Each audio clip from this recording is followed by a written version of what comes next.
Those whom God treasures is the title of our message for this morning. If you look around this sanctuary, it's a little bit more beautiful, a lot more beautiful than normal. Of course, here is the beautiful Christmas tree and the poinsettias.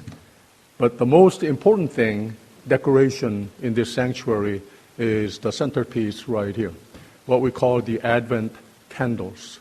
Advent, the word means coming of our Lord Jesus Christ. And also that name of the season, Advent season, also incorporates our waiting. Our waiting because God is coming with the light of life to brighten up some dark spots in our lives. This is the reason for the Christmas season. And when He comes, He gives us life, gives us renewed faith. More than any wonderful presents that we might hope for, God gives us the most precious gift, which is the precious gift of life in Jesus Christ. It is the time of waiting, but also a time of preparation to open our hearts and our homes and our lives to embrace this coming, our Lord and Savior, Jesus Christ. The Advent candles here is decorated with important symbols. The evergreen that is surrounding the candles in circle symbolizes eternity. It is the evergreen branches, of course, but it is in the shape of a circle where there is no beginning or no end. And then, of course, the evergreen branches surround 5 candles. There are 5 Sundays in this Christmas season. It is a season for us to wait in preparation. Last week, we looked at the Old Testament where there was the prophecy of Jesus coming. Today, we lighted the second candle. It's called the message candle. When angel Gabriel visited Mary to say the good news that Jesus Christ is coming to save the world, but also Jesus is going to use you as the bearer of someone who brings in the Savior into this world. So the theme for today is to continue to hope with thanksgiving, praise God, but also to dedicate ourselves to be used as a vehicle for God's gift of life in this world. May we be filled with hope and thanksgiving, and also may you in your heart add a heart of dedication, and God will look at you and your life and be so very, very happy. Merry, Merry Christmas. 오늘은 대강절 둘째 주일로 메시지 촛대를 점호하면서 말씀의 촛대라고 하죠. 대강절 얘기 중에 가브리엘 천사가 마리아를 방문하여 들려준 구세주를 잉태하리라라고 하는 메시지를 기념하는 말씀으로 예배를 드립니다. 대강절 촛대 중에 이 2번째 촛대를 말씀의 촛대라고 부른다고 했는데 더욱 자세하게 Message of Joy라고 하는 제목을 가진 말씀이 됩니다. 기쁨의 메시지라고 하는 겁니다. 그러나 이 이야기의 처음 부분을 보면 마리아에게 들려준 천사의 음성은 기쁨의 소리가 아니었습니다. 놀랍고 두려움의 메시지였습니다. 그런데 천사와의 대화가 전개되면서 마리아가 부정의 마음으로만 들었던 것을 마음을 열어서 긍정의 마음으로 들었을 때 기쁨의 메시지로 변했습니다. 감사의 메시지로 변했습니다.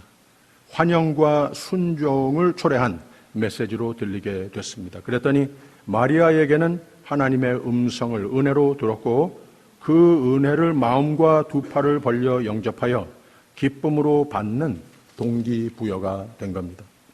오늘 말씀의 첫 부분을 보면 6째 달에 천사 가브리엘이 하나님의 보내심을 받들어 갈릴리 나사렛이란 동네에 가서 다윗의 자손 요셉이라 하는 사람과 정혼한 처녀에게 이르니 그 처녀의 이름은 마리아라. 그에게 들어가 가로되 은혜를 받은 자여 평안할지어다. 주께서 너와 함께 하시도다 하니라고 그랬습니다. 이 이야기의 첫 부분이 우리에게 말해주는 것은 하나님이 천사를 보내셔서 은혜의 선포를 합니다.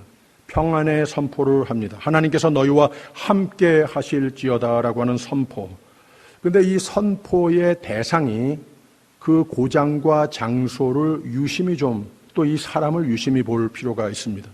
세 가지의 고유 명사를 밝히고 있는데 갈릴리, 나사렛, 처녀 마리아입니다. 이 두 고장도 그렇고 마리아란 존재가 좀 대표적으로 중심적인 이런 곳과 사람이 아니었습니다. 작은 곳, 작은 자, 좀 다른 데보다 어두움이 있는 그런 상징이 있는 이름들입니다. 그 시대에 특별히 중심적이거나 뛰어난 것을 갖춘 지역들이 아니었습니다. 나다나엘은 예수님의 제자가 되기 전에 예수가 나사렛 출신이라고 소개받았을 때 나사렛에서 무슨 선한 것이 날 수 있느냐라면서 업신여김을 받는 그런 고장이었습니다. 또 갈릴리는 동시대에 가난한 사람들이 모여 사는 지역이었습니다. 그리고 마리아는 물론 예수님의 어머니로 성경에 소개하지만 그 전에는 아무런 특별한 가정적 배경이나 종교적 위치나 뛰어난 성품이나 사회적 업적을 이룬 사람이 아니었습니다.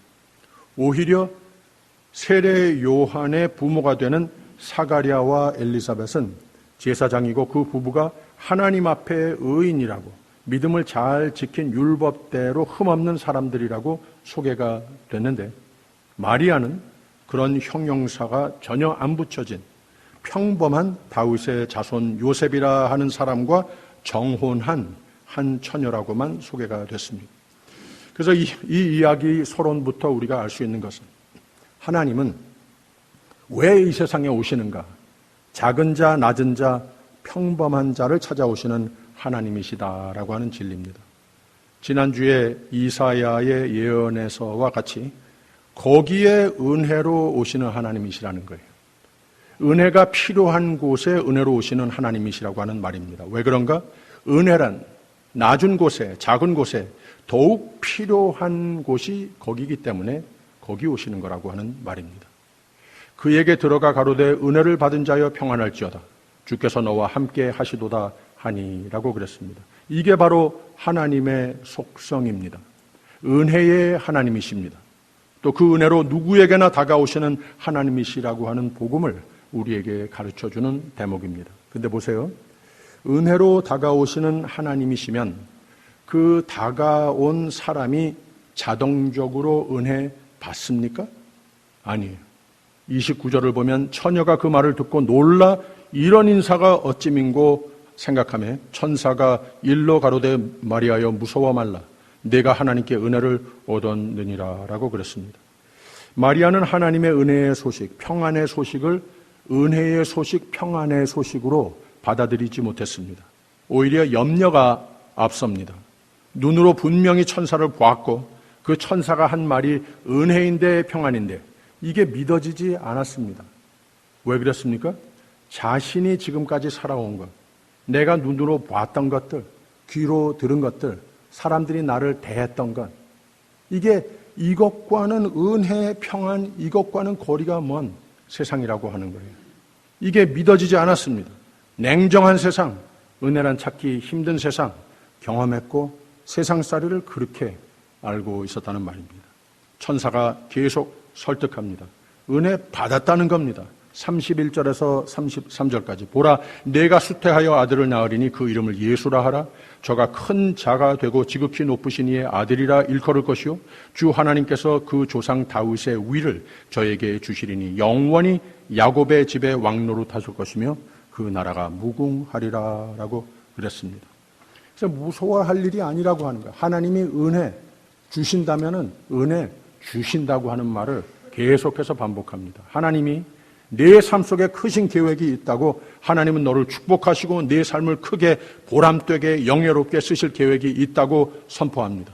내가 수태하여 아기를 낳을 텐데 그 아기가 예수라 구원이라고 하는 뜻 아닙니까? 영원한 왕국을 설립하러 오시는 것이다. 이러면 될 줄 알았는데 마리아에게는 오히려 역효과였습니다. 내가 수태하여 은혜 얘기도 하고 하나님 사랑 얘기도 하고 너를 하나님이 선택하셨다. 참 평안이 있을 것이다. 하나님이 너 좀 쓰시겠다고 했다. 이런 말이 다 들렸는데 한 귀로 들어가고 다른 귀로 나갔습니다. 그냥 가슴에 와서 꽂힌 한마디가 무슨 말인가 하면 내가 수태하여 이 말을 들으면서 내가 수태? 다른 말은 아무 말도 안 들리는 거야. 아니, 처녀에게 무슨 수태? 항의를 하고 있는 겁니다.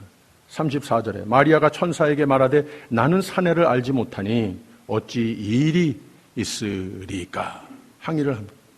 큰일 날 말하시는군요 하는 겁니다. 천사는 계속해서 좀 더 깊은 설명을 합니다. 35절 천사가 대답하여 가로되 성령이 내게 임하시고 지극히 높으신 이의 능력이 너를 덮으시리니 이러므로 나실 바 거룩한 자는 하나님의 아들이라 일컬으리라 라고 그랬습니다. 그래서 내가 생각하는 그게 아니라 무슨 스캔들 난리를 내가 말하는 것이 아니라 하나님이 내 삶의 기적을 이루신다고 하는 거야. 하나님의 능력으로 내가 동정녀로 그대로 있는 건데 하나님이 너의 삶을 통하여서 하나님의 아들이 세상에 오시는 공구로 삼으신 거야. 이 놀라운 기적은 내가 두려워할 일이 아니고 하나님이 하나님의 기적으로 하나님의 은혜로 너를 하나님이 선택하셨다고 하는 대단한 특권으로 받아야 할 기쁨의 소식인 거야 라고 말하면서 36절에 보라 내 친족 엘리사벳도 늙어서 아들을 배었느니라 본래 수태하지 못한다 하더니가 이미 6달이 되었나니 말합니다. 내 친족 엘리사벳도 똑같이 놀랐었는데 세례 요한을 잉태하여 그들에게 좋은 소식이 됐고 복음의 공구로 쓰임을 받는 영예의 은혜를 누리지 않았느냐 하는 겁니다. 그래서 나중에 마리아는 엘리사벳에게 달려가서 이걸 확인했고 함께 기쁨을 나눌 수 있었습니다. 아무튼 이 시점에서 천사가 이렇게 잘 알아듣지 못하는 마리아에게 선포할 말을 놀라기도 하고 무섭기도 하고 황당한 일을 당하는 것 같기도 하다가 결국은 천사가 마지막으로 한마디를 덧붙입니다. 37절 대저 하나님의 모든 말씀을 능치 못하심이 없느니라 라고 그랬어요. 이게 무슨 뜻인가 하면 하나님의 말씀은 하나님의 은혜의 선언은 하나님의 기적의 선포는 내가 납득이 갈 때도 있고 납득이 안 될 때도 있는 것이다. 받아들이기 쉬울 때도 있고 받아들이기 힘든 때도 있고 받아들이기 싫을 때도 참 많은 것이다. 그러나 하나님 말씀을 믿음으로 받으면 되는 것이다. 하나님 약속은 마음으로 받으면 되는 것이다. 육신의 눈으로 보아도 불가능해 보이고 육신의 귀로 들어도 믿어지지 않던 것이 마음을 열어 하나님이 말씀하셨으니 하나님의 말씀은 능치 못하신 것이 없음을 믿습니다 라고 무턱대고 마음으로 받아버리면 하나님은 그 말씀하신 대로 반드시 이루시는 하나님이시다 이 말을 해주는 겁니다. 그냥 아멘 하면은 되는 겁니다. 이거 한번 해봐라. 한번 마음을 열어라. 한번 멋지게 믿어봐라 하는 겁니다. 그랬더니 마리아가 이렇게 화답합니다. 마리아가 가로되 주의 계집종이오니 말씀대로 내게 이루어지이다 하매 천사가 떠나가니라 라고 그랬습니다. 이제 이해가 되는군요. 이 말 한 겁니까? 아닙니다. 여전히 못 들어본 거, 내가 이런 게 아직 머릿속에 가득 차 있어요. 그러나 이 천사의 말을 받아들이기로 했어요. 하나님 말씀하셨으니 내가 그냥 받아들인다. 이런 거 봤어요. 그럼 됐어요. 예, 이제는 이해가 되네요. 납득이 되네요. 하겠어요. 이런 말이 아니었었어요. 마리아는 쉽게 그 모든 염려와 모든 의문이 가시지 않았습니다. 그러나 마음으로 받아들이는 믿음은 그 마음속으로부터 변화를 행사하기 시작한 겁니다. 그리고 하나님의 은혜가 하나님의 말씀이 내 삶에 유효하기 위해서 믿음과 헌신에까지 이르렀다고 하는 말입니다. 이게 무슨 말인가 하면 아직 잘 모르겠습니다. 이런 기적이 나 같은 사람에게도 가능할까요? 아직도 두려움이 있었을 겁니다. 근데 두 가지를 선포하는 것 아니겠습니까? 주의 계집종이오니 하나님이 하나님 되심을 믿습니다. 나는 하나님이 쓰실 종으로 부르심을 믿고 내 삶을 드립니다. 그 다음에는 말씀대로 내게 이루어지이다. 말씀대로 하나님 좀 쓰십시오 라고 헌신하는 거예요. 하나님께 향한 믿음과 나의 하나님 것이 됨의 헌신과 처음에는 부정으로 듣던 하나님의 음성을 이제는 마음을 바꾸어서 긍정으로 듣는 순종의 마음을 내가 가진 것, 그것만 표현한 겁니다. 다시 마리아가 가로되 주의 계집종이오니 말씀대로 내게 이루어지이다 하매 라고 그랬어요. 이해가 되십니까? 천사의 대화 속에 마리아에게는 큰 변화가 생긴 겁니다. 귀로만 듣던 천사의 말을 서서히 마음 문을 열어 마음으로 들은 겁니다. 마음으로 받은 겁니다. 마리아 입장이 달라진 것 하나도 없습니다. 그러나 세상은 염려스러워도 나는 여전히 비천하여도 하나님이 은혜 베푸신다고 하시면 나는 믿는다. 따지고 꼬치꼬치 묻지 않고 하나님이 말씀하시면 나는 받는다. 이 선언을 한 겁니다. 대저 하나님의 모든 말씀은 능치 못할 힘이 없느니라. 이 말을 들었을 때 어떻게 해요? 그걸 제가 어떻게 알아요? 이렇게 말하지 않았어요. 그냥 받았습니다. 여러분, 마음이 바뀌면 내 마음속에 믿음이 자리 잡는 줄을 믿으시길 바랍니다. 내가 마음을 하나님의 말씀에 향하여서 늘 가까이 하는 삶이 되면, 그 믿음이 생기면 내가 보는 세상이 달라집니다. 이것도 믿으시길 바랍니다. 오늘 말씀에 한 가지 프로그레션이 분명히 있지 않습니까? 잘 들어보세요. 28절에 그에게 들어가 가로되 은혜를 받은 자여 평안할지어다 주께서 너와 함께 하시도다 하니라고 그랬어요. 하나님은 은혜의 하나님이십니다. 은혜가 필요한 곳에, 은혜가 필요한 사람들에게 다가오시는 오직 은혜의 하나님이십니다. 하나님의 은혜가 있으면 다 된 겁니까?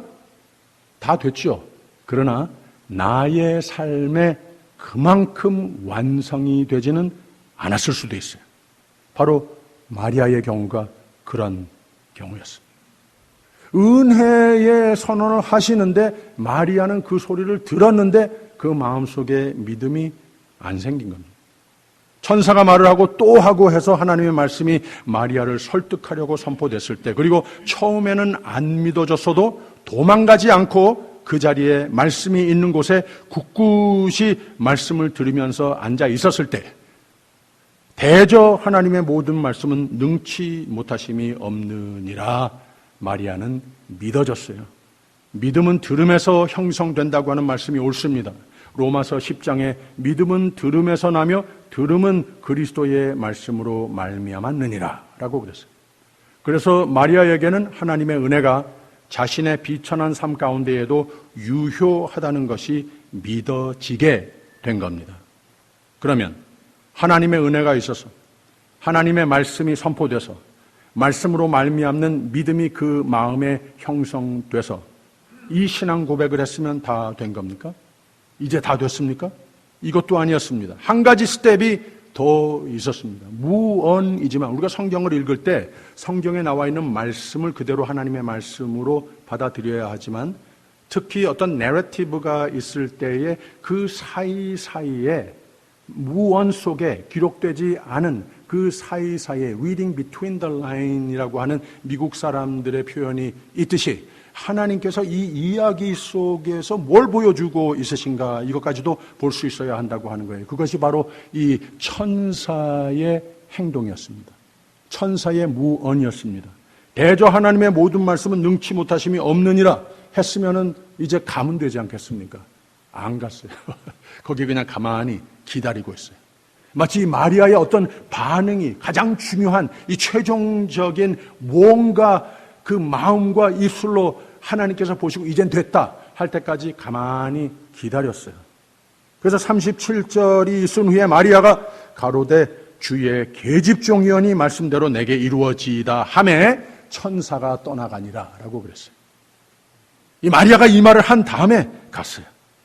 이해가 되십니까? 하나님의 은혜가 있습니다. 하나님의 말씀이 있습니다. 믿음이 있습니다. 그런데 헌신이 있기를 기다리더라는 거예요. 바로 이 프로그레션이 완성됐을 때 천사는 됐다 하고 떠나갔습니다. 노자 도덕경에 이런 말이 있어요. 한번 진리가 머릿속에 들어간다 해서 그것이 내 것이 되는 것 아니다.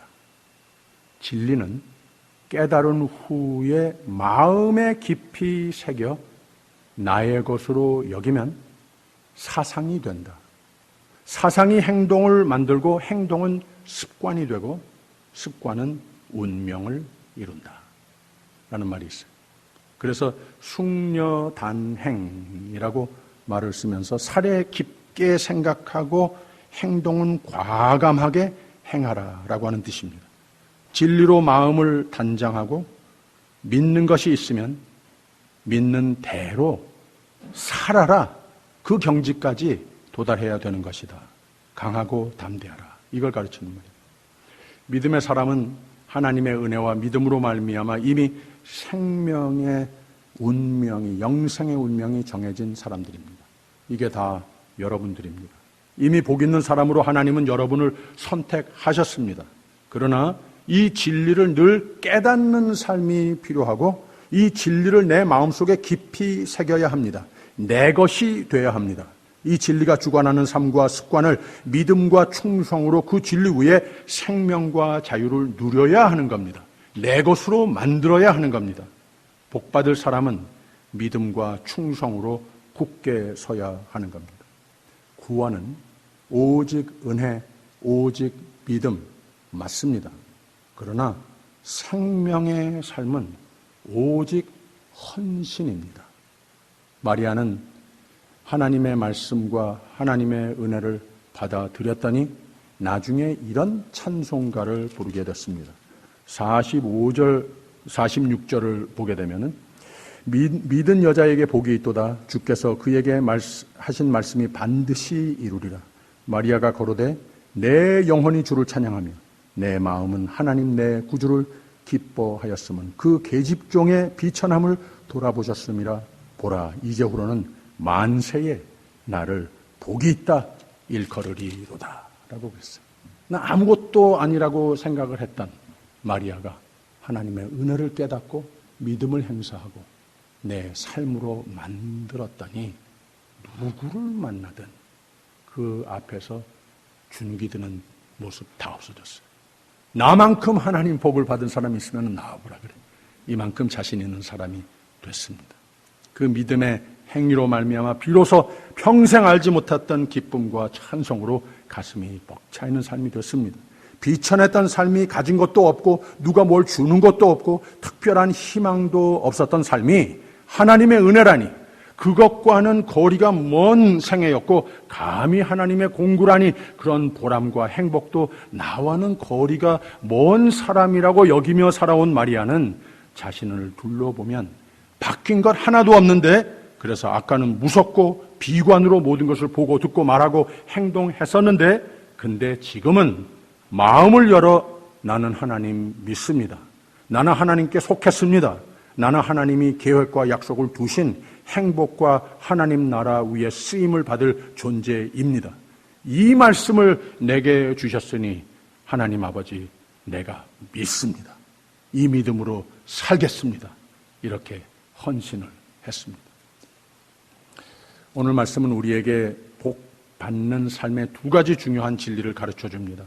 평범한 삶 정도가 아니라 비천한 삶이 됐어도 외로운 삶, 어두운 삶, 희망이 별로 찾아오지 않는 마음으로 하나님은 찾아오시는 분이십니다. 그에게 들어가 가로되 은혜를 받은 자여 평안할지어다 주께서 너와 함께 하시도다 하니 하나님은 세상의 가장 낮은 곳에 가장 어두운 곳에 평안과 은혜와 새 생명의 빛으로 오시며 우리와 함께 하시려 오시는 하나님이심을 믿으시길 바랍니다. 하나님은 우리를 사랑하시되 특별히 고통을 겪는 중이라면 더욱 하나님의 마음은 우리에게 쏠려 있으신 하나님이심을 믿으시길 바랍니다.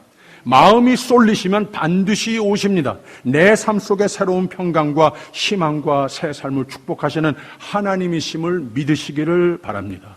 혹시라도 여러분의 삶의 현황이 평안치 못하고 두려움과 고통으로 휩싸여 있는 중이라면 헤쳐나갈 방법들은 다 없어진 것 같고 희망의 빗줄기가 다 희미해진 상태라면 이것이 나의 모습이라면 하나님은 그걸 알고 그걸 보시고 반드시 새 은혜로 모든 회복으로 다가오시는 하나님이심을, 바로 그 하나님을 경축하는 이 크리스마스 계절임을 믿으시기를 바랍니다. 그래서 메리 크리스마스입니다. 하나님은 여러분을 이만큼 사랑하십니다. 반드시 오십니다. 반드시 이제는 늘 함께 하십니다. 믿으십시오. 안 믿어줘도 믿으십시오. 믿음이 재건됩니다. 또 하나의 진리는, 하나님은 우리 모두를 세상에 예수를 선물하는 생명을 주셨으니, 이게 바로 오늘 마리아에게 천사가 들려준 메시지였어요. 바로 그 두 가지를 이 후자의 메시지마저도 우리에게 주시는 말씀으로 받아야 합니다. 나에게도 좀 쓰시겠다고 주시는 하나님의 메시지를 듣는 계절도 돼야 하는 겁니다. 그래서 성탄절은 예수님의 오심의 계절, 하나님의 은혜 받은 자여 하나님의 사랑의 소리를 듣는 계절이기도 하지만, 하나님이 쓰실 좋은 그릇으로서의 삶을 다짐하고 헌신하고 이걸 준비하는 계절도 돼야 하는 겁니다. 그래서 쓰임받는 삶의 행복을 잘 아는 사도 바울이 후배 목사가 되는 디모데에게 하나님 쓰실 좋은 종의 삶이 되라라고 하는 권면을 이렇게 말했어요. 큰 집에는 금과 은의 그릇이 있을 뿐 아니요 나무와 질그릇도 있어 귀히 쓰는 것도 있고 천히 쓰는 것도 있나니, 그러므로 누구든지 이런 것에 자기를 깨끗하게 하면 귀히 쓰는 그릇이 되어 거룩하고 주인의 쓰심에 합당하여 모든 선한 일에 예비함이 되리라. 말씀을 옳게 분별하며 부끄러울 것이 없는 일꾼으로 인정된 자로 자신을 하나님 앞에 드리기를 힘쓰라 라고 그랬어요. 그래서 우리의 삶의 배경을 가지고 서로 기저귀를 하면은 은그릇 같은 삶도 있고 금그릇 같은 삶도 있고 질그릇 같은 삶도 있고 그래요.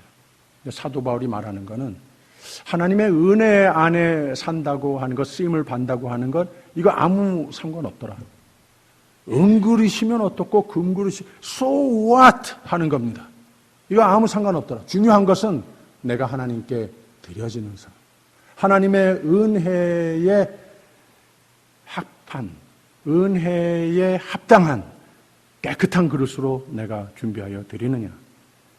바울은 이미 하나님 부르심, 하나님 쓰심, 거룩한 헌신의 그릇이 된 삶이 무엇인가 가르친 바가 있습니다. 그릇의 종류, 사도 바울은 나만큼 따라올 사람 없다고 말을 했어요. 최고였습니다. 그런데 이미 배설물이라고 하는 표현까지 쓰면서 다 소용없더라. 근데 그 그릇의 용도를 잘 깨닫고 잘 살고 그 소명감으로 불타는 삶이 얼마나 권능의 삶이 됐고 보람됐고 행복했는지 말한 바가 있습니다. 갈라디아서 2장에 내가 그리스도와 함께 십자가에 못 박혔나니 그런즉 이제는 내가 산 것이 아니요 오직 내 안에 그리스도께서 사신 것이라 라고 그랬어요. 즉 예수 담은 그릇, 쓰실 메시지 순종 담은 그릇, 헌신이 있는 그릇, 그랬더니 가는 곳마다 하는 일마다 하나님의 은혜가 넘치도록 채우고 그 은혜가 흐르는 삶의 영예도 누리게 되더라. 베다니 마리아 이야기가 있지 않습니까? 예수님께서 그 집을 신방했어요. 그런데 마리아가 자기가 가지고 있는 향유, 옥합을 깨뜨려서 예수님께 부어버렸습니다.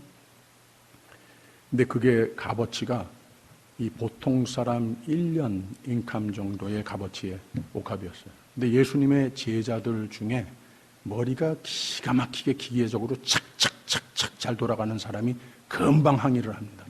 예수님 그냥 그대로 놔두면 안 되죠. 이게 얼마나 큰 값어치 되는 건데 얼마나 중요한 일이 또 많은데 거기에 예산에 좀 보태서 써야죠. 이런 발언을 한 거예요. 근데 예수님께서는 그 말하는 거 완전히 무시해버리고 그 마리아가 한 행동에 대해서 감동을 받으셨습니다.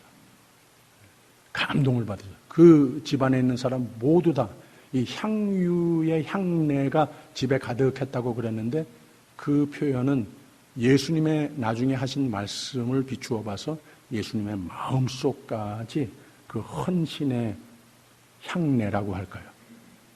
가득 채웠습니다. 감동이 됐어요. 그래서 예수님께서 무슨 말을 하시는가 하면 이 마리아 헌신, 너무나 멋진 헌신을 했는데 내 복음이 전해지는 곳마다 그때마다 이 아이의 헌신의 이야기도 좀 겸해서 해라. 그러면 내가 좀 덕을 볼 것 같다. 이런 얘기를 하신 거예요. 여러분, 은혜로 받은 생명의 삶 감사합시다.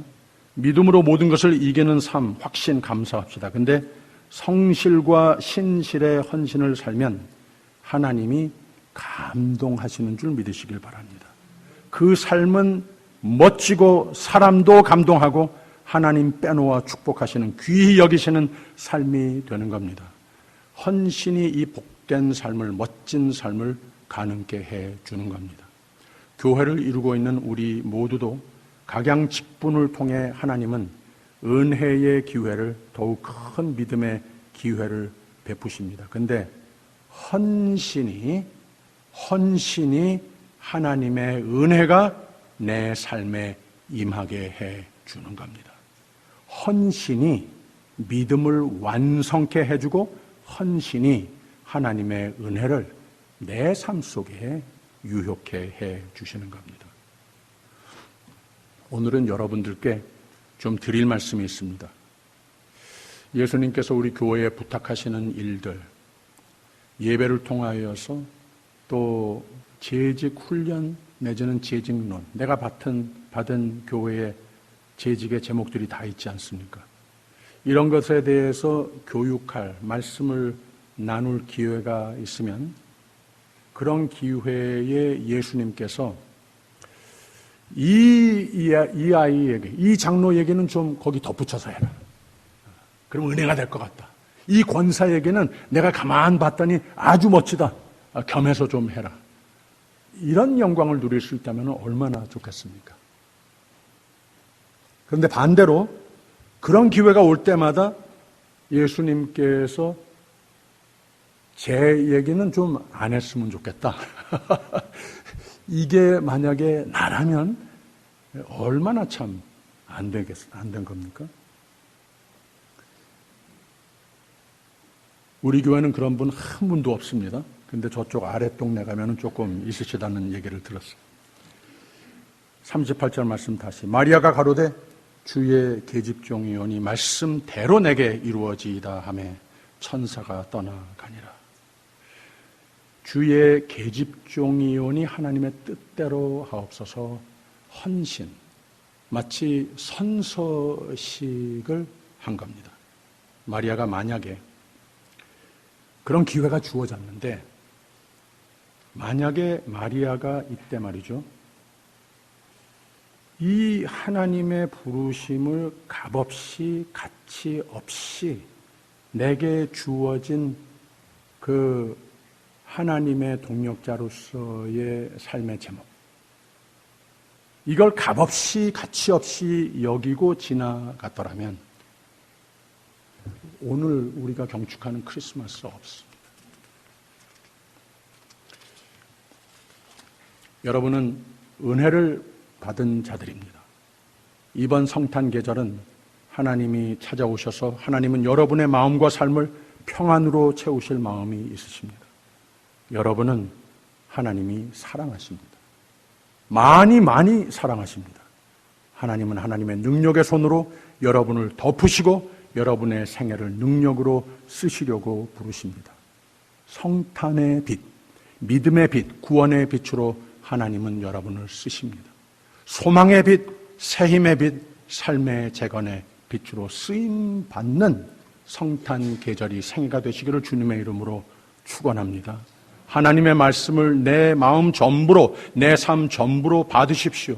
능치 못하심이 없으신 하나님의 말씀이, 하나님의 약속이 말씀대로 내게도 이루어지이다.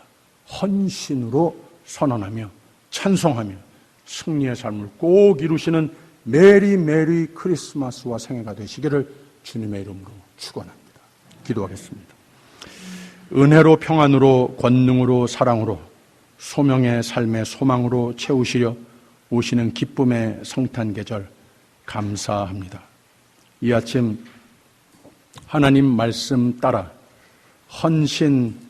헌심하오니 하나님의 사랑의 말씀, 축복의 말씀 그대로 다 내 마음에, 내 삶에 이루어 주시옵소서. 예수님 이름으로 기도합니다. 아멘.